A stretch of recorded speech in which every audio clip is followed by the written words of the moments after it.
Okay, so we're going to get started. So first, thank you for coming and for staying. We really appreciate your support. My name is Sherry Patrick, and I'm part of the Racial Justice Ministry, which is part of the Social Justice Ministry here at the parish. And so I want to thank first my committee, Rich Fowler, Joanne, stand up. Is Pat in the room? So Pat Aguilar, oh, there she is, okay. Teresa Kim, yeah, I don't see Teresa, but we're a small but mighty group. And so this was Rich's idea, which was just wonderful. And he brought it forth, and it's a really nice way to celebrate a special holiday. So our program is going to be, Rich has agreed to channel those white ministers who wrote this letter in the Birmingham newspaper when Dr. King and his group were invited to come to Birmingham for some non-violent demonstrations in support of what was going on in Birmingham. Some white clergy got together, basically denounced what he was doing and asked him to leave. So, and he got arrested along with some others. So while he was sitting in the Birmingham jail, an ally snuck in the newspaper where the clergyman's letter was printed, so he got to read it. And in response to that letter, he wrote what is going to be read today in the margins of the newspaper. And it was later printed. It was entitled, "We Can't Wait," which later became the letter from Birmingham jail. So you'll have some context. Rich is kind enough to channel them and read what they wrote. And then we're going to have two young men who are high school students, Caleb Roberts and CJ Richardson, and they're going to come up and read the letter that Dr. King wrote so that you can hear it. It's in its entirety. Okay, so Rich, take it away. So the following is a verbatim copy of the public statement directed to Martin Luther King Jr. by 8 white Alabama clergymen, which occasioned the reply which you will hear in a few minutes. April 12th, 1963. We, the undersigned clergy, are among those who in January issued an appeal for law and order and common sense in dealing with racial problems in Alabama. We expressed understanding that honest convictions in racial matters could properly be pursued in the courts, but urged that decisions of those courts should be, in the meantime, peacefully obeyed. Since that time, there had been some evidence of increased forbearance and a willingness to face facts. Responsible citizens have undertaken to work on various problems which cause racial friction and unrest. In Birmingham, recent public events have given indication that we all have opportunity for a new constructive and realistic approach to racial problems here. However, we are now confronted by a series of demonstrations by some of our Negro citizens, directed and led in part by outsiders. We recognize the natural impatience of people who feel that their hopes are slow in being realized. But we are convinced that these demonstrations are unwise and untimely. We agree rather with certain Negro leadership, which has called for honest and open negotiation of racial issues in our area. And we believe this kind of facing of issues can best be accomplished by citizens of our own metropolitan area, white and Negro, meeting with their knowledge and experience of the local situation. All of us need to face that responsibility and find proper channels for its accomplishment. Just as we formerly pointed out that hatred and violence have no sanction in our religious and political tradition, We also point out that such actions as incite to hatred and violence, however technically peaceful though those actions may seem to be, have not contributed to the resolution of our local problems. We do not believe that these days of new hope are days when extreme measures are justified in Birmingham. We commend the community as a whole and the local news media and law enforcement officials in particular on the calm manner in which these demonstrations have been handled. We urge the public to continue to show restraint should the demonstrations continue, and that law enforcement officials remain calm and continue to protect our city from violence. We further strongly urge our own Negro community to withdraw support from these demonstrations and to unite locally in working peacefully for a better Birmingham. When rights are consistently denied, a cause should be pressed in the courts and in negotiations among local leaders, and not in the streets.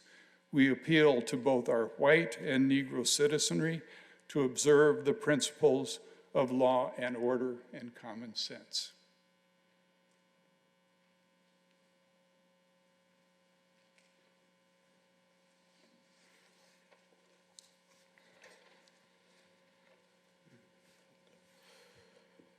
While confined here in the Birmingham City Jail, I came across your recent statement calling our present activities unwise and untimely. Seldom, if ever, do I pause to answer criticism of my work and ideas. If I sought to answer all of the criticisms that cross my desk, my secretaries would be engaged in little else in the course of the day, and I would have no time for constructive work. But since I feel that you are men of genuine goodwill and your criticisms are sincerely set forth, I would like to answer your statement in what I hope will be patient and reasonable terms. I think I should give the reason for my being in Birmingham, since you have been influenced by the argument of outsiders coming in. I have the honor of serving as president of the Southern Christian Leadership Conference, an organization operating in every southern state with headquarters in Atlanta, Georgia. We have some 85 affiliate organizations all across the South, one being the Alabama Christian Movement for Human Rights. Whenever necessary and possible, we share staff, educational and financial resources with our affiliates. Several months ago, our local affiliate here in Birmingham invited us to be on call to engage in a nonviolent direct action program if such were deemed necessary. We readily consented, and when the hour came, we lived up to our promises. So I am here, along with several members of my staff, because we were invited here. I am here because I have basic organizational ties here. Beyond this, I am in Birmingham because injustice is here. Just as the 8th century prophets left their little villages and carried their "Thus saith the Lord" far beyond the boundaries of their hometowns, and just as the Apostle Paul left his little village of Tarsus and carried the gospel of Jesus Christ to practically every hamlet and city of the Greco-Roman world, I too am compelled to carry the gospel of freedom beyond my particular hometown. Like Paul, I must constantly respond to the Macedonian call for aid. Moreover, I am cognizant of the interrelatedness of all communities and states. I cannot sit idly by in Atlanta and not be concerned about what happens in Birmingham. Injustice anywhere is a threat to justice everywhere. We are caught in an inescapable network of mutuality tied in a single garment of destiny. Whatever affects one directly affects all indirectly. Never again can we afford to live with the narrow, provincial, outside agitator idea. Anyone who lives inside the United States can never be considered an outsider.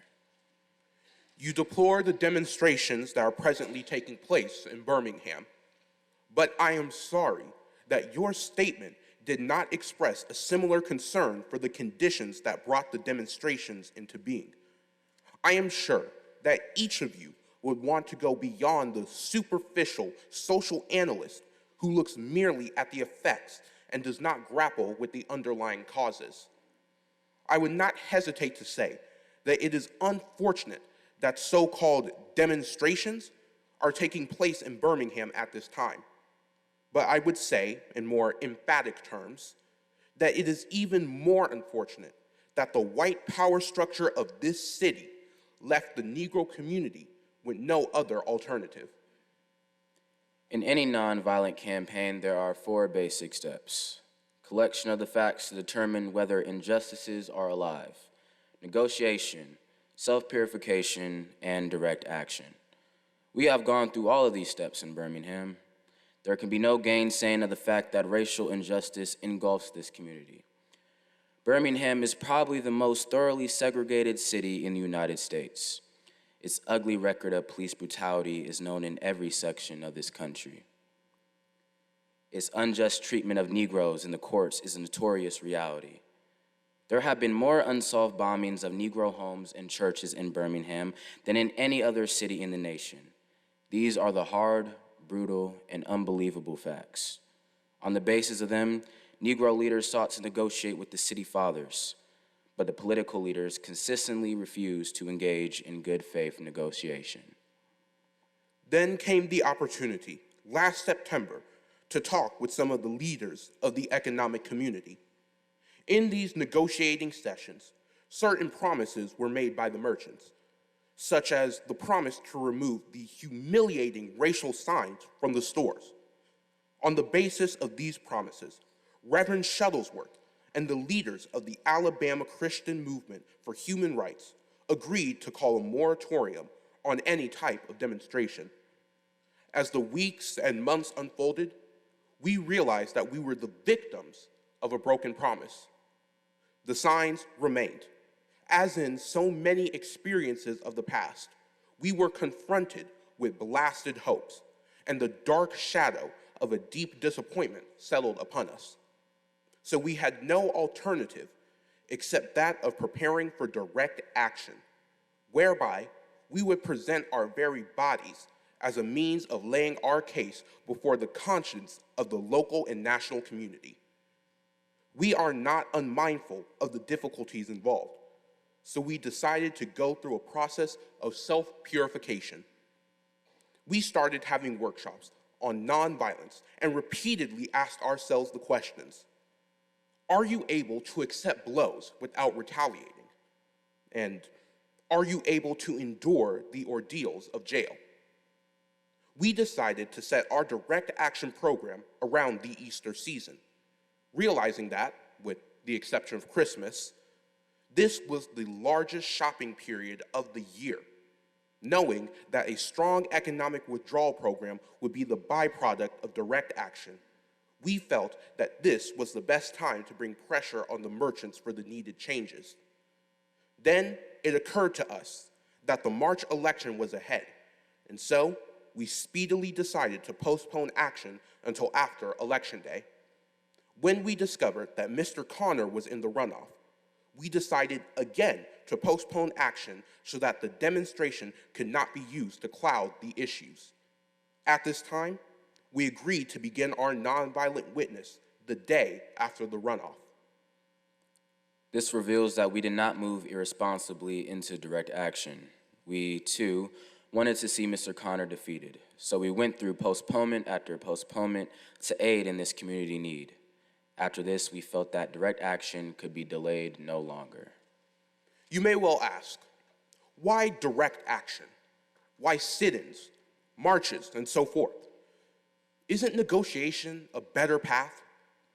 You are exactly right in your call for negotiation. Indeed, this is the purpose of direct action.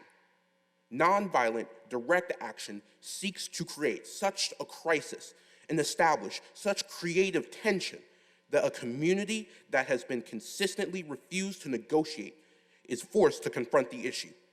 It seeks, though, to dramatize the issue that it can no longer be ignored.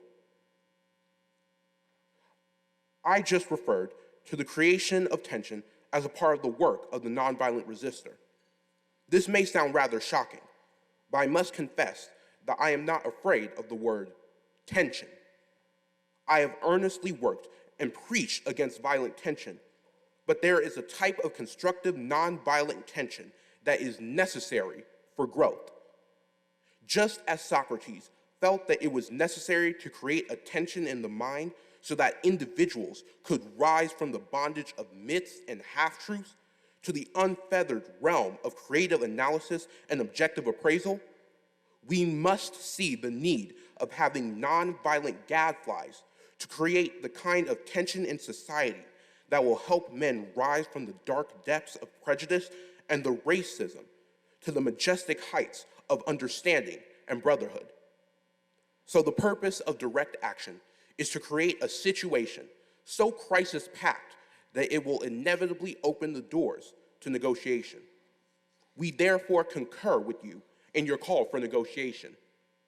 Too long has our beloved Southland been bogged down in the tragic attempt to live in monologue rather than dialogue.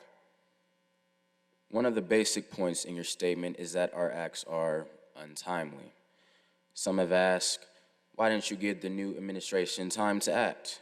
The only answer that I can give to this inquiry is that the new administration must be prodded about as much as the outgoing one before it acts. We will be sadly mistaken if we feel that the election of Mr. Boutwell will bring the millennium to Birmingham.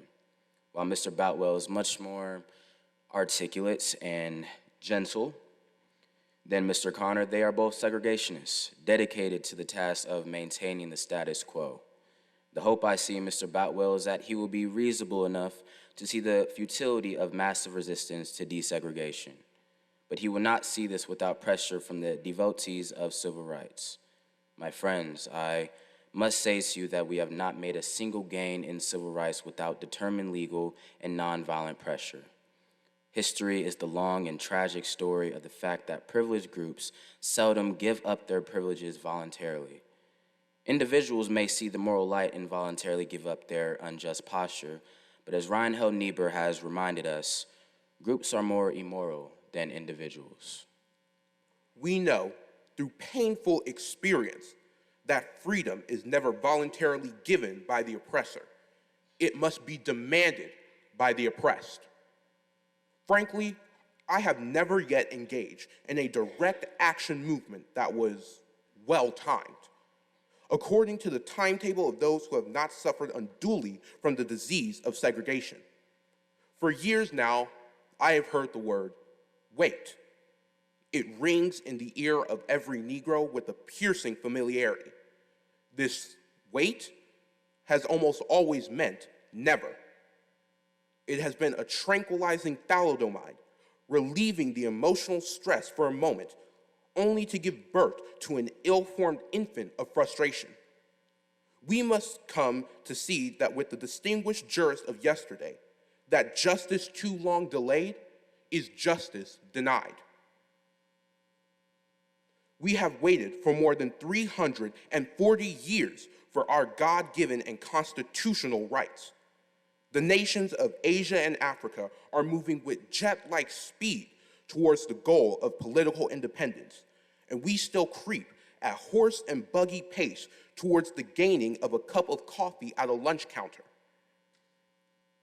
I guess it is easy for those who have never felt the stinging darts of segregation to say, wait.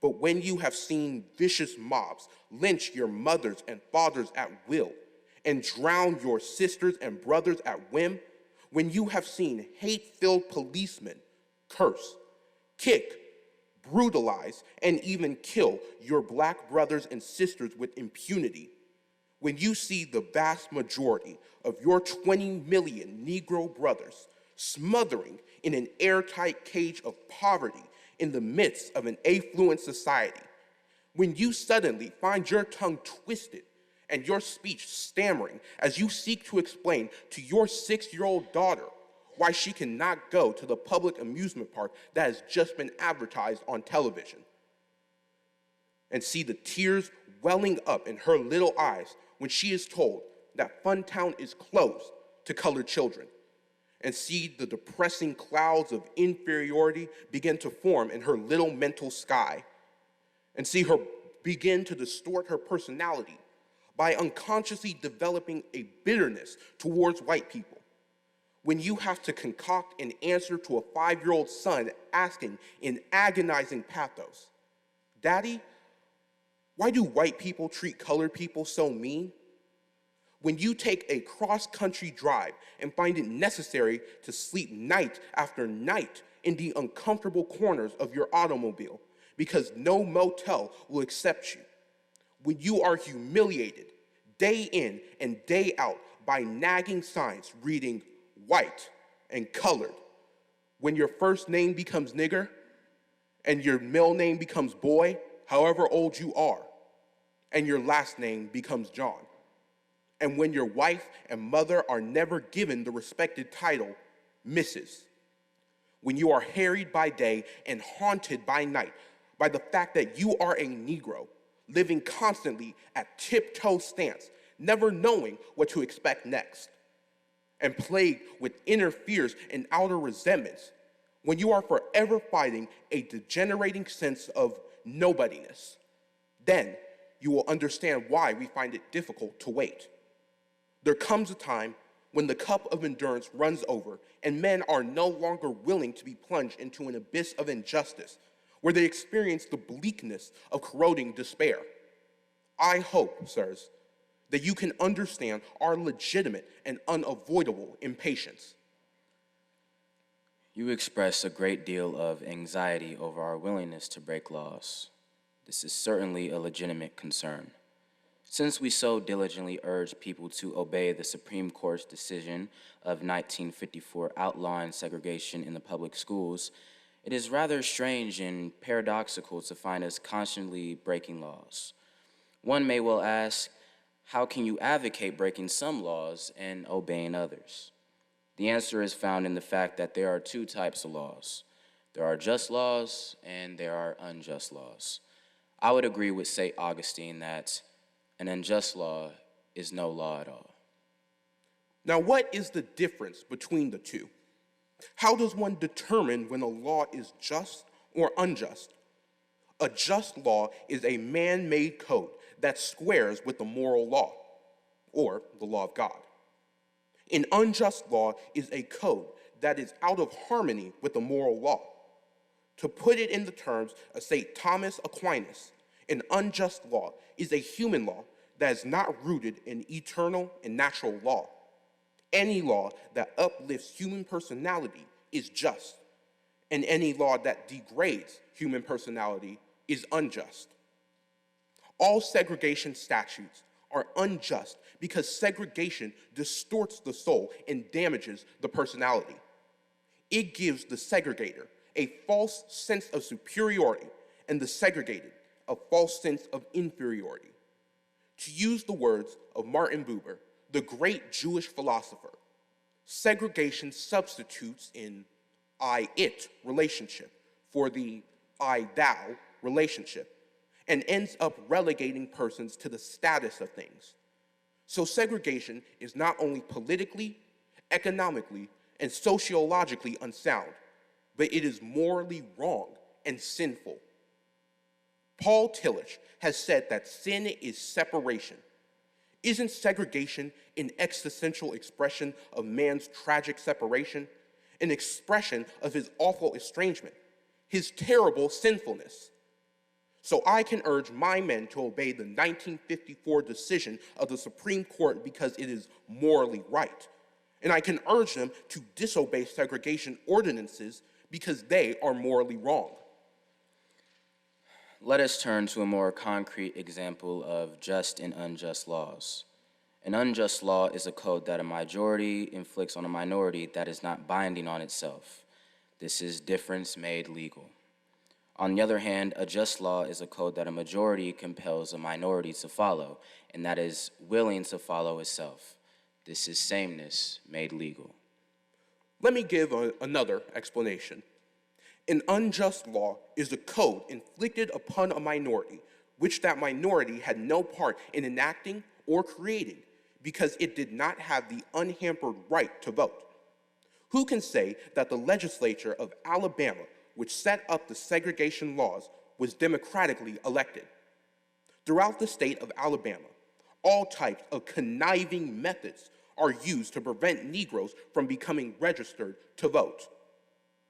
And there are some counties without a single Negro registered to vote, despite the fact that the Negroes constitute a majority of the population. Can any law set up in such a state be considered democratically sound? These are just a few examples of unjust and just laws. There are some instances when a law is just on its face and unjust in its application. For instance, I was arrested Friday on a charge of parading without a permit. Now, there is nothing wrong with an ordinance which requires a permit for a parade, but when the ordinance is used to preserve segregation and to deny citizens the First Amendment privilege of peaceful assembly and peaceful protest, then it becomes unjust. Of course, there is nothing new about this kind of civil disobedience. It was seen sublimely in the refusal of Shadrach, Meshach, and Abednego to obey the laws of Nebuchadnezzar, because a higher moral law was involved. It was practiced superbly by the early Christians who were willing to face hungry lions and the excruciating pain of chopping blocks before submitting to certain unjust laws of the Roman Empire. To a degree, academic freedom is a reality today because Socrates practiced civil disobedience. We can never forget that everything Hitler did in Germany was legal and everything the Hungarian freedom fighters did in Hungary was illegal. It was illegal to aid and comfort a Jew in Hitler's Germany.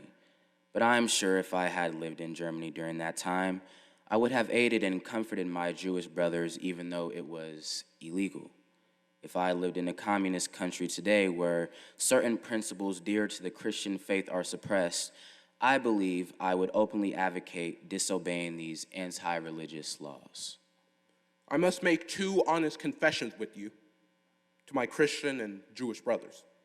First, I must confess that over the last few years, I have been gravely disappointed with the white moderate. I have almost reached the regrettable conclusion that the Negro's great stumbling block in stride towards freedom is not the white citizens' counselor or the Ku Klux Klanner, but the white moderate who is more devoted to order than to justice, who prefers a negative peace, which is the absence of tension, to a positive peace, which is the presence of justice, who constantly says, I agree with you in the goal you seek, but I can't agree with your methods of direct action, who paternalistically feels that he can set the timetable for another man's freedom, who lives by the myth of time and who constantly advises the Negro to wait until a more convenient season. Shallow understanding from people of goodwill is more frustrating than absolute misunderstanding from people of ill will. Lukewarm acceptance is much more bewildering than outright rejection. In your statement, you asserted that our actions, even though peaceful, must be condemned because they precipitate violence. But can this assertion be logically made? Isn't this like condemning the robbed man because his possession of money precipitated the evil act of robbery? Isn't this like condemning Socrates because his unswerving commitment to truth and his philosophical delvings precipitated the misguided popular mind to make him drink the hemlock?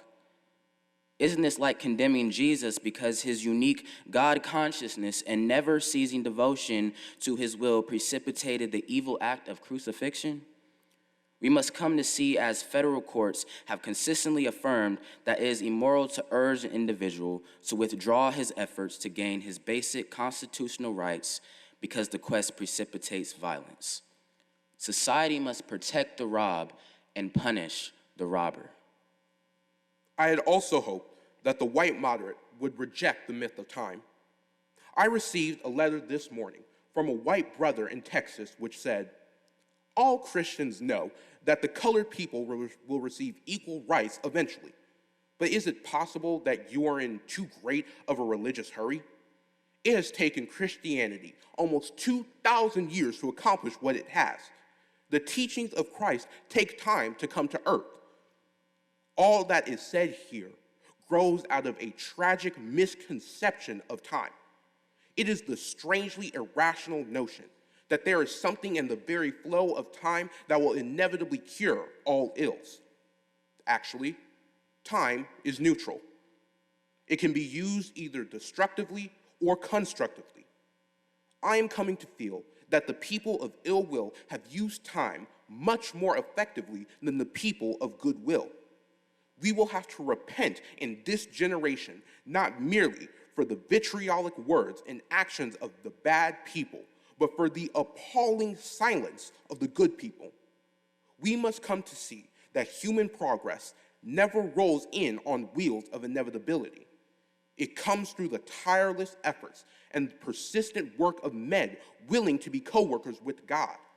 And without this hard work, time itself becomes an ally of the forces of social stagnation.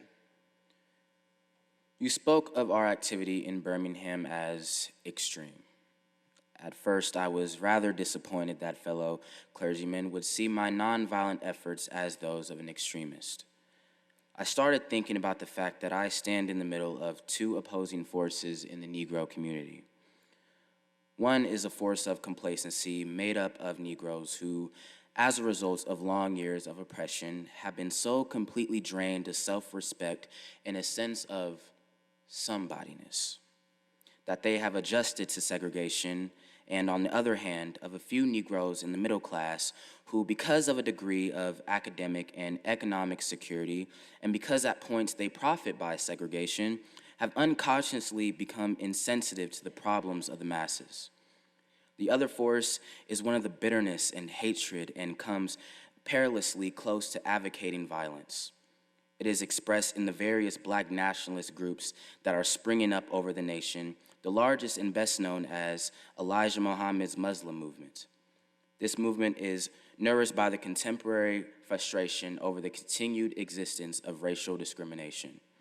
It is made up of people who have lost faith in America, who have absolutely repudiated Christianity, and who have concluded that the white man is an incurable devil.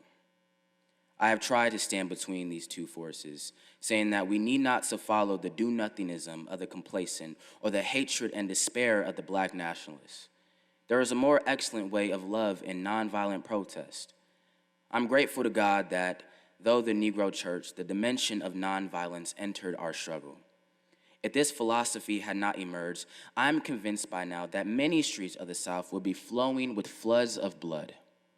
And I am further convinced that if our white brothers dismiss as rabble-rousers and outside agitators those of us who are working through the channels of nonviolent direct action and refuse to support our nonviolent efforts, millions of Negroes, out of frustration and despair, will seek solace and security in Black nationalist ideologies, a development that will lead inevitably to a frightening racial nightmare. Oppressed people cannot remain oppressed forever. The urge for freedom will eventually come. This is what has happened to the American Negro. Something within has reminded him of his birthright of freedom. Something without has reminded him that he can gain it. Consciously and unconsciously, he has been swept in by what the Germans call the zeitgeist. And with his Black brothers of Africa and his brown and yellow brothers of Asia, South America, and the Caribbean, he is moving with a sense of cosmic urgency towards the promised land of racial justice, recognizing his vital urge that has engulfed the Negro community. One should readily understand public demonstrations. The Negro community has many pent-up resentments and latent frustrations. He has to get them out.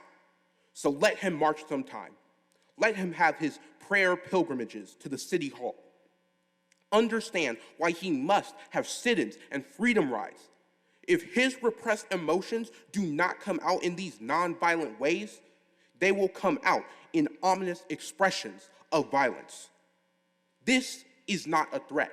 It is a fact of history. So I have not said to my people, get rid of your discontent.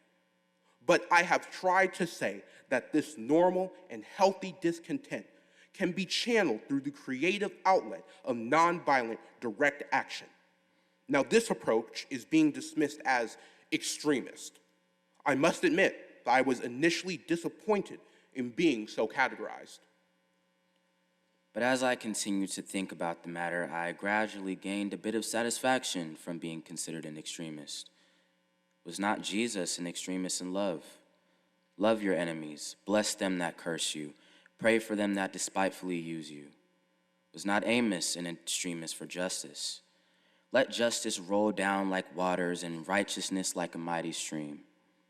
Was not Paul an extremist for the gospel of Jesus Christ? I bear in my body the marks of the Lord Jesus. Was not Martin Luther an extremist? Here I stand, I can do no other, so help me God. Was not John Bunyan an extremist? I will stay in jail to the end of my days before I make a mockery of my conscience. Was not Abraham Lincoln an extremist? This nation cannot survive half slave, half free. Was not Thomas Jefferson an extremist? We hold these truths to be self-evident that all men are created equal. So the question is whether we will be extremists, but what kind of extremists we will be. Will we be extremists for hate, or will we be extremists for love? Will we be extremists for the preservation of injustice, or will we be extremists for the cause of justice? I had hoped that the white moderate would see this. Maybe I was too optimistic. Maybe I expected too much. I guess I should realize that few members of a race that has oppressed another race can understand or appreciate the deep groans and passionate yearnings of those that have been oppressed. And still, fewer have the vision to see that injustice must be rooted out by strong, persistent, and determined action. I am thankful, however, that some of our white brothers have grasped the meaning of this social revolution and committed themselves to it. They are still all too small in quantity, but they are big in quality. Some, like Ralph McGill, Lillian Smith, Harry Golden, and James Dabbs, have written about our struggles in eloquent, prophetic, and understanding terms.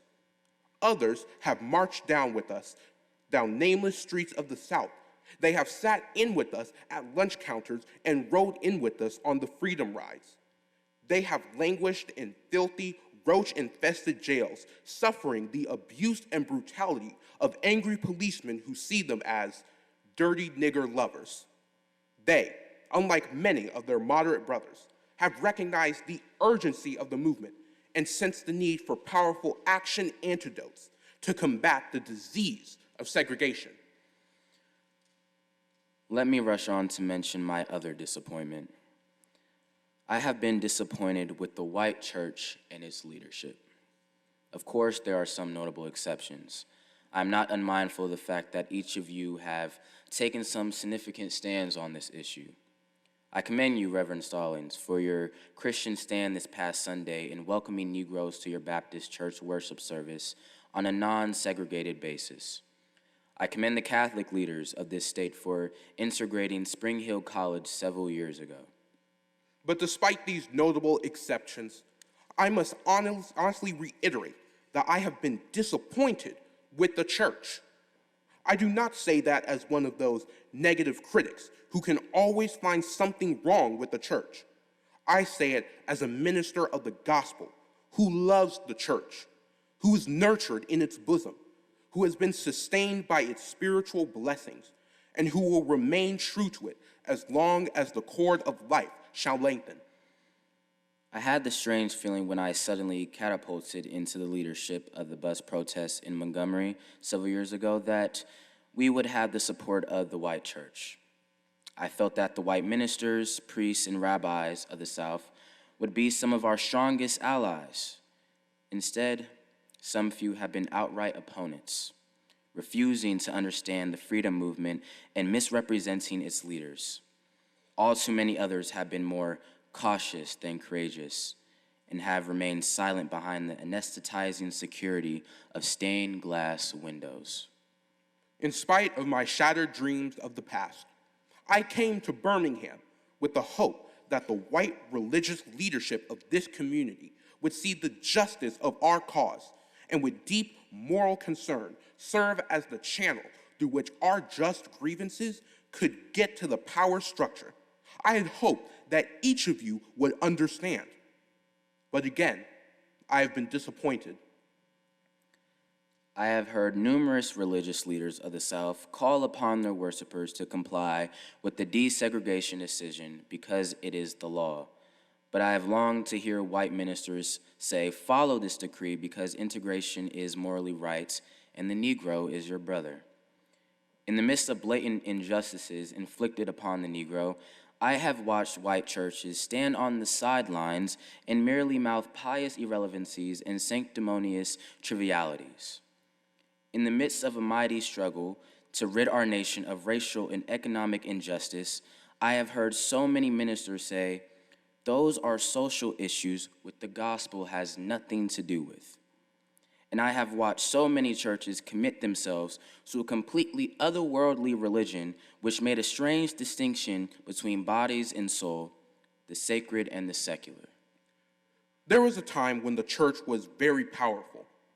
It was during that period that the early Christians rejoiced when they were deemed worthy to suffer for what they believed. In those days, the church was not merely a thermometer that recorded the ideas and principles of popular opinion. It was the thermostat that transformed the mores of society. Wherever the early Christians entered a town, the power structure got disturbed and immediately sought to convict them for being disturbers of the peace and outside agitators. But they went on with the conviction that they were a colony of heaven and had to obey God rather than man. They were small in number, but big in commitment. They were too God-intoxicated to be astronomically intimidated. They brought an end to such ancient evils as infanticide and gladiatorial conquest. Things are different now. The contemporary church is so often a weak, ineffectual voice with an uncertain sound. It is so often the arch supporter of the status quo. Far from being disturbed by the presence of the church, the power structure of the average community is consoled by the church's often vocal sanction of things as they are. But the judgment of God is upon the church as never before. If the church of today does not recapture the sacrificial spirit of the early church, it will lose its authentic ring, forfeit the loyalty of millions, and be dismissed as an irrelevant social club with no meaning for the 20th century. I meet young people every day whose disappointment with the church has risen to outright disgust. I hope the church as a whole will meet the challenge of this decisive hour. But even if the church does not come to the aid of justice, I have no despair about the future. I have no fear about the outcome of our struggle in Birmingham. Even if our motives are presently misunderstood, we will reach the goal of freedom in Birmingham and all over the nation, because the goal of America is freedom. Abused and scorned though we may be, our destiny is tied up with the destiny of America. Before the Pilgrims landed at Plymouth, we were here. Before the pen of Jefferson scratched across the pages of history the majestic word of the Declaration of Independence, we were here. For more than 2 centuries, our foreparents labored here without wages. They made cotton king, and they built the homes of their masters in the midst of brutal injustice and shameful humiliation. And yet, out of a bottomless vitality, our people continue to thrive and develop. If the inexpressible cruelties of slavery cannot stop us, the opposition we now face will surely fail. We will win our freedom because the sacred heritage of our nation and the eternal will of God are embodied in our echoing demands. I must close now. But before closing, I am impelled to mention one other point in your statement that troubled me profoundly. You warmly commended the Birmingham police force for keeping order and preventing violence. I don't believe you would have so warmly commended the police force if you had seen its angry, violent dogs literally biting 6 unarmed, non-violent Negroes. I don't believe you would so quickly commend the policemen if you would observe their ugly and inhuman treatment of Negroes here in the city. If you would watch them push and curse old Negro women and young Negro girls, you would see them slap and kick old Negro men and young boys. If you would observe them, as they did on 2 occasions, refusing to give us food because we wanted to sing our grace together, I'm sorry that I cannot join you in your praise for the police department. It is true that they have been rather disciplined in their public handling of the demonstrators. In this sense, they have been publicly nonviolent. But for what purpose? To preserve the evil system of segregation? Over the last few years, I have consistently preached that nonviolence demands that the means we must be as pure as the ends we seek. So I have tried to make it clear that it is wrong to use immoral means wrong, or even more, to use moral means to preserve immoral ends. I wish you had commended the Negro demonstrators of Birmingham for their sublime courage, their willingness to suffer, and their amazing discipline in the midst of the most inhuman provocation. One day, the South will recognize its real heroes. They will be the James Merediths, courageously and with a majestic sense of purpose, facing jeering and hostile mobs and the agonizing loneliness that characterizes the life of the pioneer. They will be old, oppressed, battered Negro women, symbolized in the 72-year-old woman of Montgomery, Alabama, who rose up with a sense of dignity and with her people decided not to ride the segregated buses, and responded to one who inquired about her tiredness with ungrammatical profundity. My feet is tired, but my soul is rested. They will be young high school and college students, young ministers of the gospel, and a host of their elders courageously and non-violently sitting in at lunch counters and willingly going to jail for conscience' sake. One day, the South will know that when these disinherited children of God sat down at lunch counters, they were in reality standing up for the best in the American dream and the most sacred values of our Judeo-Christian heritage. Never before have I written a letter this long, or should I say a book. I'm afraid that it is much too long to take your precious time.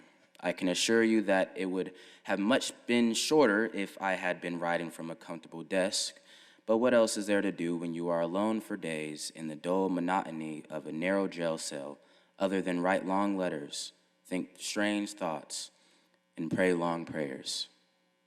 If I've said anything in this letter that is an understatement of the truth and is indicative of an unreasonable impatience, I beg you to forgive me. If I have said anything in this letter that is an overstatement of the truth and is indicative of my having a patience that makes me patient with anything less than brotherhood, I beg God to forgive me. Yours for the cause of peace and brotherhood, Martin Luther King, Jr.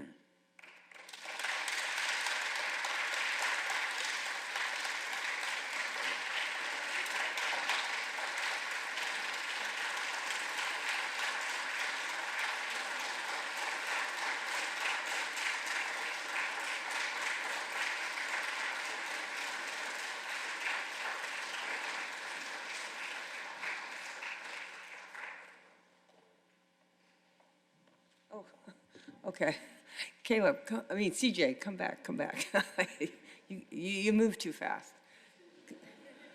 So, okay, oh my God, that was just, I don't have words to, yeah, it was just wonderful. So, first I would like to have my committee stand up again. I was remiss and I apologize, I forgot Liz. Stand up, Liz, Pat, Joanne, and Rich.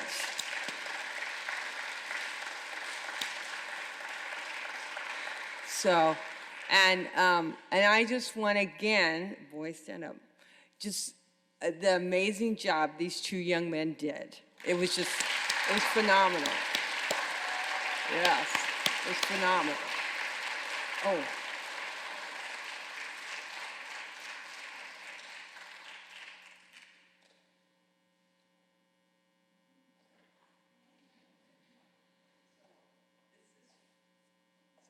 wanted to say thank you for taking the time and doing an amazing job. It's just a little thank you.